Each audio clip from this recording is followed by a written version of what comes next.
Bonjour, bonjour, bien-aimés de Dieu. Alors, j'espère que vous portez bien dans la paix, dans la joie de notre Seigneur Jésus-Christ. Allez, géniteurs, apprenez à être parents. Et je le disais il y a quelques jours que j'allais quand même vous faire découvrir le contenu quand même de cette œuvre que je trouve quand même intéressante, c'est de Théophile Benjamin Akoa, pardon. Et géniteurs, apprenez à être parents. C'est fort comme titre. Et je prie que le Saint-Esprit nous aide à comprendre quand même la profondeur de cette œuvre et que vraiment le Seigneur nous aide à mettre en pratique les trucs, astuces et partager quand même dans cette œuvre. Et je vous prie quand même de suivre quand même la lecture jusqu'au bout. Aujourd'hui, nous allons aborder l'introduction et puis le premier chapitre. Donc, sans plus tarder, je vous laisse découvrir. Allez, shalom. Alors, le premier chapitre, être parent, c'est engendré par le corps ou par le cœur. Le prérequis de l'être parent se trouve dans l'engendrement. En effet, il faut d'abord engendrer pour avoir quelqu'un à accompagner.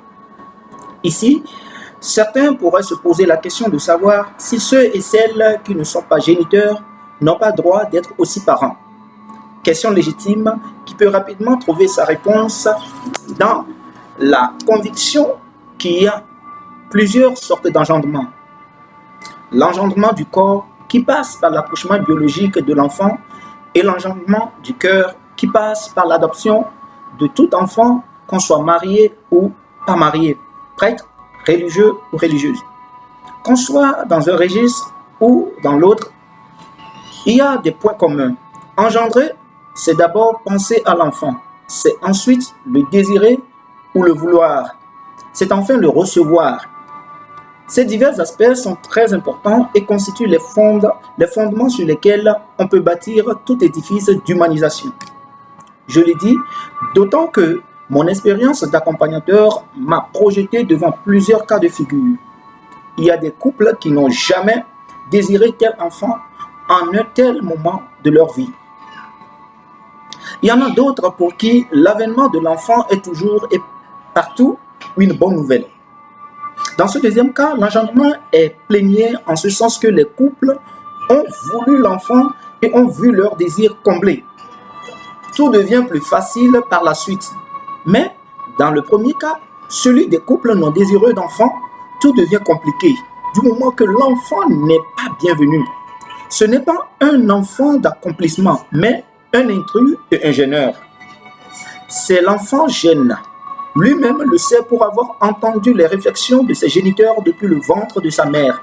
Il le sait pour avoir subi des réactions de rejet de leur part.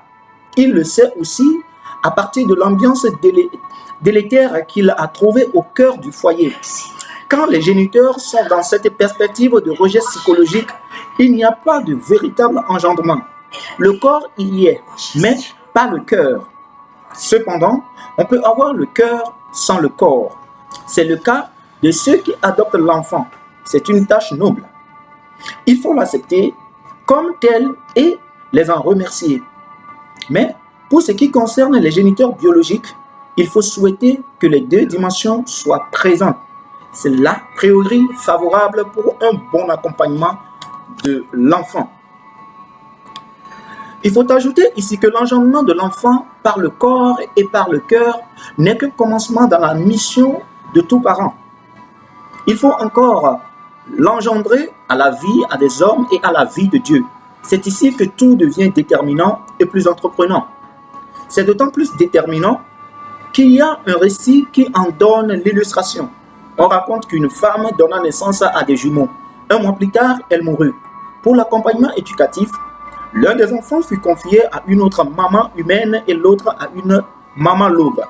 Après quelques années, on fit venir les deux enfants pour contrôler leur état de maturation. C'est alors qu'on constata que l'enfant éduqué par la maman humaine avait des réactions humaines, mais celui qui fut materné par la louve hurlait et était grandement agressif. L'enseignement du récit est simple. Il ne suffit pas de naître homme. Il faut devenir humain. C'est par la mission des parents que cela advient. Et comme je l'ai dit plus haut, cette mission est ternaire. Il faut vivre une parenté affective avec l'enfant.